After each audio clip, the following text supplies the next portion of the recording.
She bragged that her personal trainer treated her like a real woman, so I invited his wife to our anniversary dinner. Both went silent like defendants hearing a federal verdict. I'm Adrian Blake, 41 years old, and for 14 years I believed my marriage to Sarah was built on the same foundation as my career: systematic analysis and unwavering commitment to measurable results. We lived in a custom smart home in Westchester County, the kind of property that whispers technological sophistication through integrated biometric systems and automated luxury that I'd personally designed and programmed.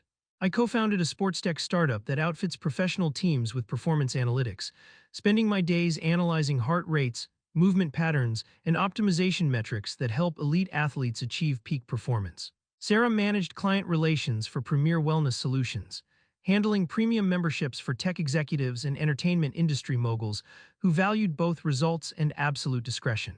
To our social circle, we were the successful couple who had mastered both professional excellence and domestic innovation. To me, we were partners building something permanent through shared data and mutual optimization. To Sarah, as I was about to discover, we were apparently just sophisticated cover for her real performance metrics.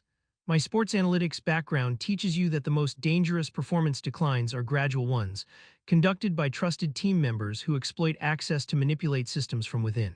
The red flags in my marriage accumulated like anomalous data points in a corrupted dataset, each one small enough to rationalize individually, but devastating when analyzed with systematic precision. February brought Sarah's sudden obsession with boutique fitness, joining an exclusive training facility despite having access to our fully equipped home gym with professional-grade equipment that monitored everything from heart rate variability to power output. March introduced weekend wellness retreats that required overnight stays at luxury resorts, always coinciding with my product launch deadlines when I'd be working 18-hour days optimizing performance algorithms. April saw the introduction of mysterious fitness consultations she'd take in other rooms, speaking in hushed tones about training protocols and nutrition strategies that required extensive private discussion at unusual hours. When I offered to analyze her performance data together using our shared fitness trackers, she'd explain that Premier Wellness required confidentiality protocols that made sharing biometric information inappropriate before programs were finalized. May brought the dead bedroom situation that developed like a systematic performance decline. Sarah always had legitimate reasons for avoiding intimacy: exhaustion from demanding clients, muscle soreness from intensive training sessions, hormonal fluctuations from new dietary protocols that killed her desire for physical connection. But she had endless energy for increasingly frequent private training sessions that stretched past midnight. June introduced Marcus Chen, a personal trainer who existed only in carefully edited performance reports. She'd mention him casually, always in professional contexts, describing him as a biomechanics specialist helping her optimize movement patterns and metabolic efficiency. Looking back, I realized she was conditioning me to accept his presence in her training data, making him seem boring and technical rather than exciting and dangerous. July brought client entertainment events that required Sarah's presence at exclusive wellness venues, where wealthy individuals conducted business through sophisticated fitness interactions, always coinciding with my federal contract deadlines for military performance optimization systems. The breaking point came at our annual Summer Fitness Expo party, a tradition where Westchester's health-conscious elite gathered to celebrate wellness innovation while conducting serious business over protein smoothies and strategic conversations. Sarah had been particularly animated that evening, discussing biometric trends with hedge fund managers' wives, while I reviewed performance analytics on my tablet, preparing for Tuesday's Department of Defense presentation. The conversation at our poolside table revolved around training methodologies, performance optimization, and the complex world of elite fitness management. When the discussion turned to the effectiveness of different coaching approaches, I offered insights about the systematic methodology required for sustainable performance gains, drawing on my analytics expertise in movement optimization and recovery protocols. The table listened politely, but Sarah's reaction was swift and devastating. She laughed, a sharp, dismissive sound that cut through the elegant atmosphere like corrupted data destroying a perfect algorithm. "Oh, Adrian, you and your systematic approaches to everything," she said loud enough for nearby conversations to pause. "Honestly, darling, sometimes I think you measure life instead of living it. Real fitness requires intuition, passion, someone who understands what a body actually needs beyond just numbers and metrics." Her words carried the condescension of someone addressing a technician who didn't understand human performance. The humiliation was surgical and public, delivered with a smile for an audience of fitness professionals. But what came next would destroy everything between us forever. As I sat in stunned silence, processing the public execution of my analytical approach to optimization, Sarah leaned closer with the confidence of someone who believed she held absolute performance advantage. My personal trainer treats me like a real woman, Adrian, she whispered with casual cruelty that cut deeper than any algorithm could measure. Marcus understands intensity, passion, what it means to push limits and break through barriers. Maybe if you spent less time analyzing data and more time understanding what women actually need, you'd know the difference between measuring performance and creating it. The words hit like system failures cascading through critical infrastructure. She just dismissed 14 years of marriage, my analytical nature, and my fundamental worth as a partner while surrounded by Westchester's fitness elite. But in that moment of complete humiliation, something fundamental shifted in my processing architecture. The pain, the shock, the disbelief began hardening into something colder and infinitely more systematic. Sarah had just challenged a performance analytics expert who specialized in detecting anomalous patterns, while conducting what I was beginning to suspect was systematic deception disguised as legitimate fitness optimization. The emotional husband crashed in that moment. The sports analytics specialist had just been activated, and Sarah had no idea that her boring, data-obsessed husband who spent his career detecting performance manipulation was about to employ the same investigative techniques I used to expose doping scandals and fraudulent training programs for federal agencies. Every biometric reading, every training session, every carefully constructed fitness consultation would be analyzed with the precision I brought to cases that resulted in lifetime bans and criminal prosecutions. She'd said her personal trainer treated her like a real woman while implying I only understood data points rather than human needs. She was about to discover that challenging a performance analytics expert to detect systematic deception while conducting insider operations was the most expensive mistake anyone could make. The boring, analytical husband was about to become the most dangerous threat she'd ever encountered, armed with biometric surveillance capabilities and unlimited motivation to expose whatever was really happening during those private training sessions that generated no measurable fitness improvements despite months of intensive data collection. The humiliation of that fitness expo party didn't break me. It activated something infinitely more dangerous than wounded pride. The moment Sarah's dismissive laughter echoed across our poolside gathering, witnessed by Westchester's wellness elite, I stopped being her husband and became her performance analyst. At 4:47 a.m. the next morning, while Sarah slept like someone whose biometric readings showed perfect recovery from what she believed was flawless operational security, I transformed our home office into a data analysis laboratory that would have impressed the Department of Defense contractors I worked with. Our smart home system logged everything: entry codes, motion sensors, heart rate data from shared fitness trackers, even sleep pattern analysis from our smart mattress that monitored movement, temperature, and recovery metrics. I pulled comprehensive reports spanning 6 months, cross-referencing Sarah's claimed training schedule with actual biometric data, location tracking from her phone's fitness apps, and most importantly, the heart rate spikes that occurred during supposed recovery periods when she should have been resting between sessions. The data told a devastating story that no amount of gaslighting could explain away. Sarah's fitness tracker showed elevated heart rates during claimed meditation sessions, sustained cardio zones during supposed flexibility work, and recovery patterns that matched intimate activity rather than athletic training. Her sleep data revealed she was getting rest at times when she claimed to be doing intensive workouts, while her location services showed she was stationary at Marcus's private studio for 3-hour blocks that generated no step count, no calorie burn, no measurable fitness activity. I exported everything to encrypted drives with timestamp verification, creating chain of custody documentation that would satisfy any legal scrutiny. Screenshots of her fitness app showing training sessions that generated zero athletic metrics while her heart rate spiked to levels consistent with sexual activity. GPS coordinates proving she spent hours at Marcus's residence rather than his commercial gym. Most damaging, voice memos she'd accidentally recorded through her fitness tracker's audio logging feature during what she thought were private moments. The breakthrough recording was devastating in its casual intimacy. Marcus's voice, slightly breathless: "Your husband still thinks you're just optimizing your VO2 max with me." Sarah's laugh, the same dismissive sound that had humiliated me publicly. "Adrian measures everything but understands nothing. He thinks fitness is about data points and performance metrics. He has no idea what real intensity feels like." Their conversation continued with operational details about scheduling around my work travel and using fitness terminology to disguise their affair coordination. But the evidence that transformed heartbreak into strategic fury was Sarah's voice explaining their deception with clinical precision. I tell him I'm working on functional movement patterns. He nods and goes back to his analytics. He's so obsessed with measuring results that he never questions why 6 months of intensive training hasn't produced any measurable improvements. It's perfect cover. He thinks I'm finally taking fitness seriously.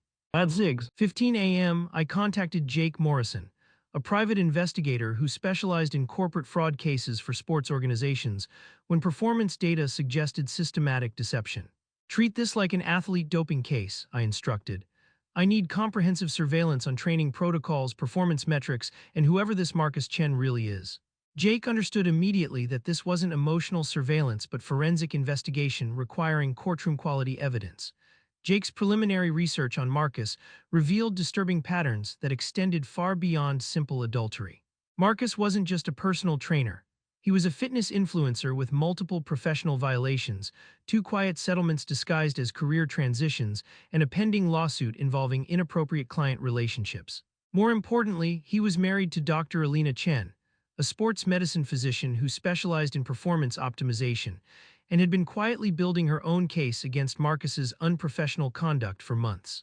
I requested a meeting with Dr. Chen through professional channels, positioning it as a consultation about sports analytics applications in clinical practice. When we met at her medical office, her reaction to my preliminary evidence was professionally satisfied rather than surprised. Marcus has a documented pattern, she explained, sliding her own evidence folder across the desk. He targets married women with disposable income, exploits their fitness insecurities, then uses their emotional vulnerability to manipulate them into believing they need intensive private training that produces no measurable results. Dr. Chen's documentation revealed that Marcus had been conducting similar schemes with multiple wealthy clients, using his trainer credentials to gain intimate access while providing no legitimate fitness benefits. Sarah wasn't his first victim. She was simply his most recent target in a systematic pattern of professional manipulation that had been operating for years. His specialized training programs were elaborate cover stories for affairs that generated substantial income through inflated fees while delivering zero athletic improvement.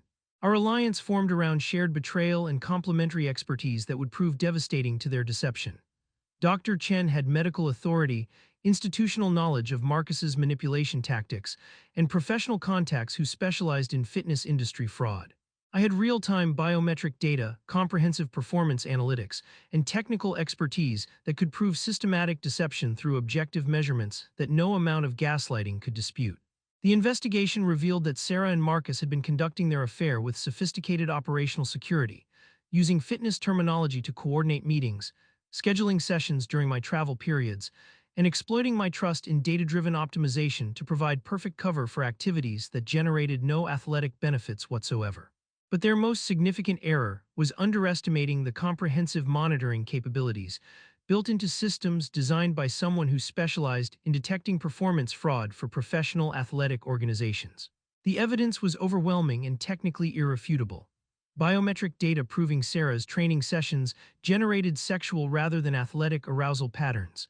Location analytics showing she spent more time at Marcus's residence than his commercial facility. Audio recordings of them mocking my analytical approach while coordinating systematic deception.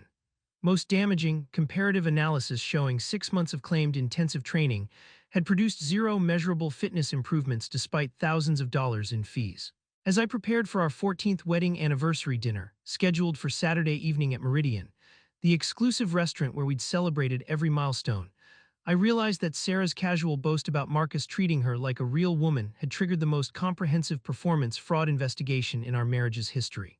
Dr. Chen had agreed to join us, ostensibly as a surprise guest to discuss potential business collaboration. The boring, analytical husband was about to deliver results that would make both Sarah and Marcus go silent in ways they never imagined possible. Dr. Alina Chen and I transformed our shared betrayal into surgical precision, combining her sports medicine authority with my performance analytics expertise to build an irrefutable case that would destroy Sarah and Marcus's deception with scientific accuracy. Our final coordination meeting took place at Alina's medical clinic, where legitimate consultation rooms provided perfect cover for planning what would become the most comprehensive exposure of fitness fraud in Westchester's history. The evidence we compiled was devastating. 6 months of biometric data proving sexual activity disguised as athletic training, GPS analytics showing systematic deception, and audio recordings capturing their operational planning with forensic clarity. My performance analysis software revealed the elegant simplicity of their criminal enterprise with mathematical precision.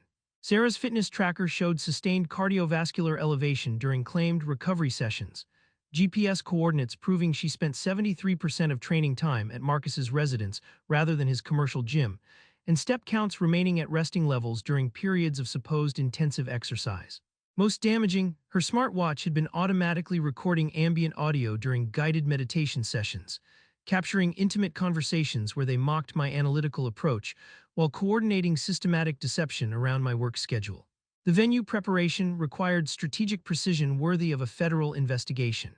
Meridian's private dining room had hosted our anniversary celebrations for 5 years, its mahogany table and crystal chandeliers providing the perfect backdrop for controlled demolition. I arrived early, testing the discrete presentation screen I'd arranged, positioning evidence folders, and coordinating with staff who'd been generously compensated for their discretion and perfect timing.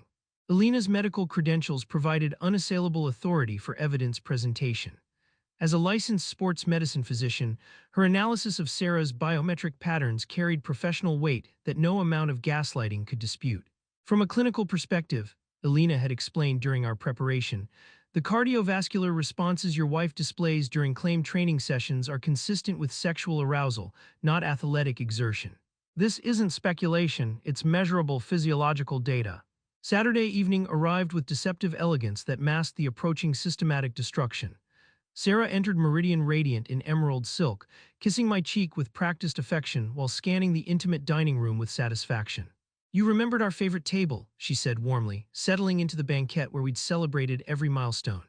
She had no idea that her casual boast about Marcus treating her like a real woman had triggered comprehensive performance fraud investigation with medical-grade evidence gathering.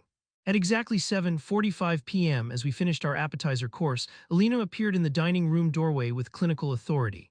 Sarah, I said with measured precision, I'd like you to meet Dr. Alina Chen, the sports medicine specialist I mentioned. She's been analyzing some fascinating performance data that I thought you'd find relevant to your training program. Sarah's confident smile flickered as Alina approached with professional bearing. Mrs. Blake, Alina said, extending her hand, your husband shared some interesting biometric data from your recent fitness protocol. As a sports medicine physician, I'm always curious about specialized programs that claim elite-level results. She placed a leather medical portfolio on the table, its clinical appearance suggesting official consultation rather than personal confrontation. I'm not sure what data Adrian shared, Sarah replied carefully, but my training is quite personal. Marcus has developed specialized protocols focusing on functional movement patterns rather than traditional metrics. Her deflection sounded rehearsed, confirming she'd prepared responses for questions about her lack of measurable progress. Alina opened the portfolio with surgical precision, revealing the first devastating exhibit. Comparative analysis of Sarah's fitness metrics spanning 6 months. This is fascinating data, Mrs. Blake. Your heart rate monitors show sustained elevation during claimed training sessions, but your movement sensors register minimal activity. From a medical perspective, this pattern suggests cardiovascular arousal without corresponding athletic exertion. The clinical language transformed adultery into medical diagnosis, making denial impossible. Sarah attempted technical deflection. Dr. Chen, you're misunderstanding specialized protocols. Marcus focuses on isometric holds and biomechanical alignment that don't register on traditional trackers. But Alina's authority eliminated any possibility of manipulation. Mrs. Blake, I've reviewed thousands of athletic programs. No legitimate protocol produces sustained cardiovascular elevation without movement data, calorie expenditure, or measurable fitness improvement. Your biometric patterns are medically consistent with intimate activity, not athletic training. The diagnosis landed with devastating precision. That's when I activated the presentation screen, displaying GPS correlation data showing Sarah's location during claimed gym sessions. Your phone's fitness tracking shows 73% of training time at residential addresses rather than commercial facilities, I explained with analytical calm. Additionally, your step count and calorie burn remain at resting levels during periods of claimed intensive exercise. Sarah's face drained of color as the evidence mounted systematically. This is a violation of privacy, she whispered, but Alina's medical... Marcus's confident stride dissolved into hesitant steps as he processed the scene before him. His wife sitting beside his affair partner, medical evidence spread across anniversary linen, and Sarah's panicked expression revealing their operational security had been completely compromised. Alina, what are you doing here? he stammered, his characteristic charisma evaporating like corrupted data under forensic analysis. Marcus, Alina replied with clinical precision, I'm here to discuss your systematic professional misconduct and fraudulent practices within your training business. Mrs. Blake's biometric data provides clear evidence of your deceptive protocols. She gestured toward the medical portfolio with the same authority she brought to Olympic athlete consultations. Please join us. Your presence completes the case study. Sarah attempted damage control with desperate deflection. Marcus, explain this to your wife. Adrian is overreacting to misinterpreted data. This is a private matter between clients and their trainer. Her voice carried less conviction than her fitness tracker carried accurate data, which was to say, none whatsoever. Alina's response eliminated any possibility of professional justification. It ceased being private when your training sessions involved fraudulent billing and systematic deception. As a sports medicine physician, I have professional obligations regarding fraudulent health practices, especially when they involve licensed professionals exploiting client vulnerability. She opened her portfolio to reveal additional documentation. Marcus, your certifications are under review. The medical board takes a particularly dim view of trainers who monetize intimacy under the guise of specialized protocols. I activated the presentation screen's financial analysis, displaying comprehensive data that transformed adultery into documented fraud. Sarah, your premier wellness expense reports show $18,000 paid to Marcus for specialized protocols that produced zero measurable fitness improvement. Cross-referencing with legitimate training programs proves systematic billing fraud against your employer, not personal training. The spreadsheets revealed devastating patterns. Inflated charges for residential sessions billed as commercial facility usage, premium rates for protocols that generated no athletic metrics, and most damaging, corporate wellness funds diverted to finance personal affairs. Sarah's face went white as she processed the comprehensive scope of financial fraud she'd facilitated through her professional position. Marcus attempted to salvage his professional reputation through technical deflection. My methods focus on neuromuscular activation patterns that don't register on traditional monitoring devices. Elite protocols emphasize nervous system adaptation over conventional metrics.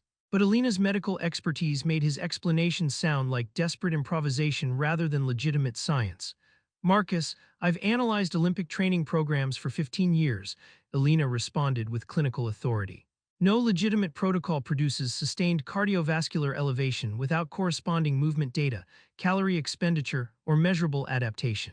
Your client's biometric patterns are medically consistent with sexual arousal, not exercise-induced responses.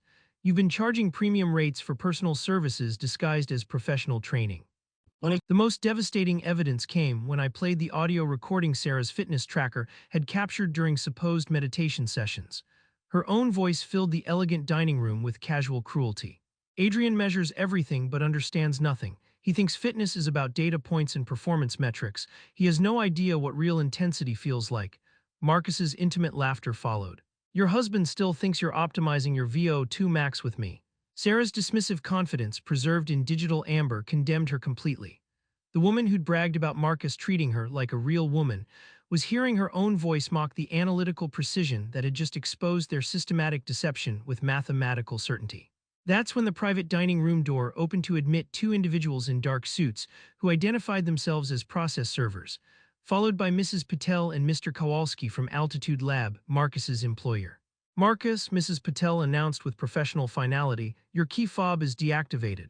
Your sessions are canceled pending investigation. We need your company devices immediately. Marcus slid his phone and laptop across the table like surrendered weapons while Mr. Kowalski continued. We've received multiple complaints about inappropriate client relationships. Dr. Chen's evidence provides the corroboration we needed for immediate termination and professional misconduct reporting. The process servers approached with legal documentation that would formalize their destruction. Marcus Chen, you're being served with civil summons for fraud, professional misconduct, and cease and desist orders for your training business. Sarah Blake, you're being served with divorce papers citing criminal misconduct and subpoenas for financial records related to systematic billing fraud. The stacks of legal papers landed beside their untouched anniversary meals with finality that sounded like gavels striking. Alina gathered her medical portfolio while delivering her final clinical assessment. Your 6-month deception has been documented with sports medicine accuracy. The biometric evidence, financial analysis, and audio recordings provide irrefutable proof of systematic fraud that exploited professional trust for personal gain. Sarah's desperate appeal came in whispered panic. Adrian, please think about our reputation, our careers. I'll admit everything, go to therapy, do anything you want, just don't destroy my professional life. But her professional life had been built on systematic deception that was now documented with forensic precision. Sarah, your professional reputation was constructed through fraud, I replied with analytical calm. Your client relations involved systematic billing manipulation. The insurance implications alone will trigger investigations that extend far beyond our marriage. This isn't personal destruction, it's systematic accountability for documented crimes. Elena stood with medical authority that transformed our anniversary celebration into a professional consultation about ethical violations. Both of you exploited trust, manipulated billing systems, and conducted fraud under the guise of legitimate health services. Professional consequences will follow immediately through appropriate regulatory channels. Marcus made one final attempt at deflection. You can't criminalize two consenting adults meeting for legitimate fitness consultation. Elena's response eliminated any remaining professional credibility. You can win one bills treatment while engaging in sexual conduct with clients, and the other facilitates corporate fraud through expense manipulation. Civil liability scales appropriately with systematic deception. Both Sarah and Marcus went absolutely silent. Their elaborate 6-month deception collapsed under scientific scrutiny they'd never anticipated. The elegant anniversary dinner had exposed their systematic fraud with medical precision that no amount of gaslighting could dispute. They sat frozen like defendants processing the comprehensive scope of their legal and professional destruction, while evidence of their own voices condemning them echoed in the sudden quiet. The boring, analytical husband had delivered performance results through systematic investigation with sports medicine validation. Sarah's casual boast about Marcus treating her like a real woman had triggered comprehensive fraud detection that would cost them everything they'd built through months of careful manipulation. Their dismissive silence confirmed what the data had already proven. The most expensive mistake anyone can make is underestimating analytical experts who specialize in detecting systematic deception through objective measurement and professional accountability.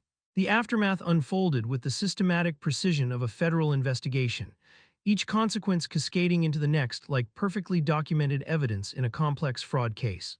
Within 72 hours of the Meridian anniversary dinner, Sarah and Marcus discovered that public humiliation was merely the opening statement in their complete destruction. Monday morning brought immediate terminations, regulatory investigations, and the systematic dismantling of everything they'd built through years of calculated deception. The boring, analytical husband had orchestrated the most comprehensive fitness fraud exposure in Westchester history, and every detail had been planned with scientific precision that left no possibility of denial or recovery. Sarah's world evaporated with breathtaking professional efficiency.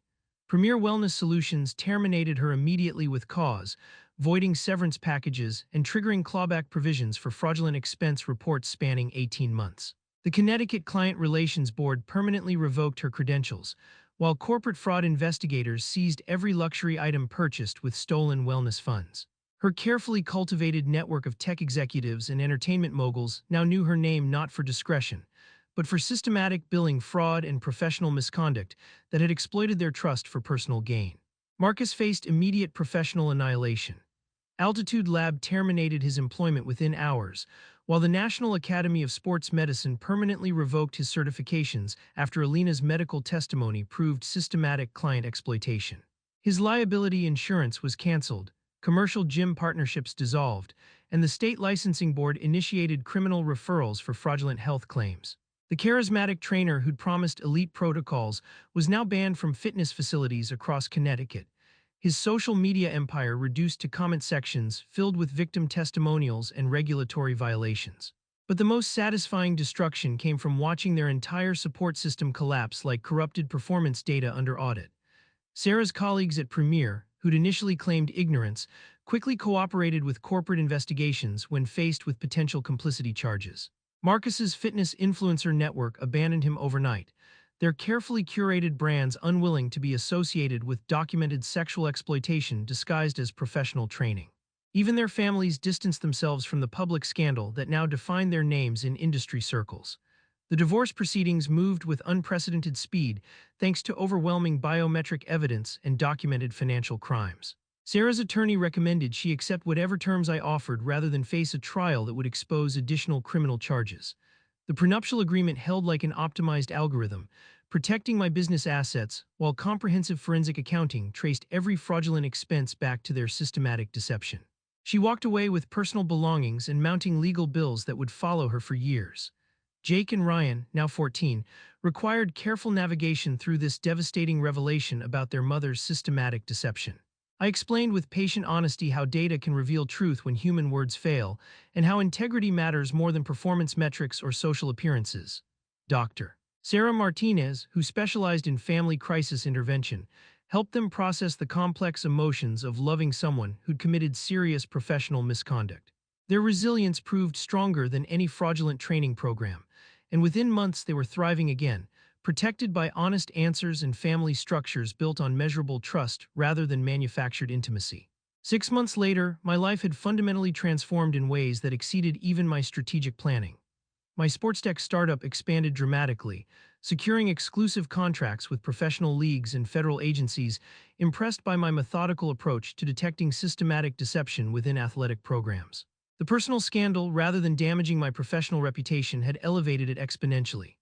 I developed the Performance Integrity Protocol, a comprehensive biometric verification system that ties heart rate signatures, GPS coordinates, movement vectors, and energy expenditure into tamper-evident session reports that can hold up in court and conscience.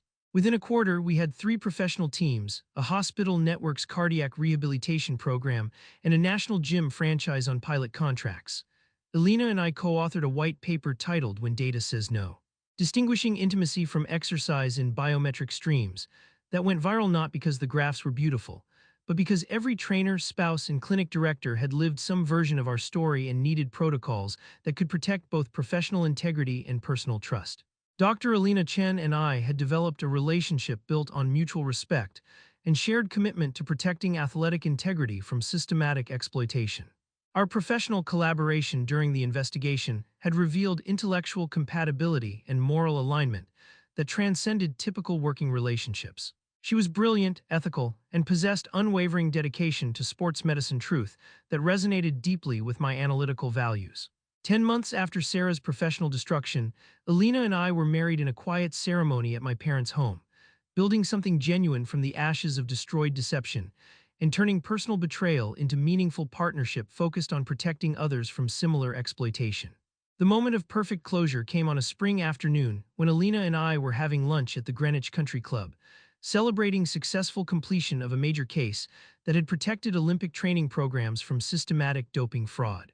I sat comfortably in my tailored navy suit, natural daylight streaming through expansive windows, reviewing performance data while enjoying the satisfaction that comes from protecting athletic integrity through systematic prosecution of sophisticated fraud schemes.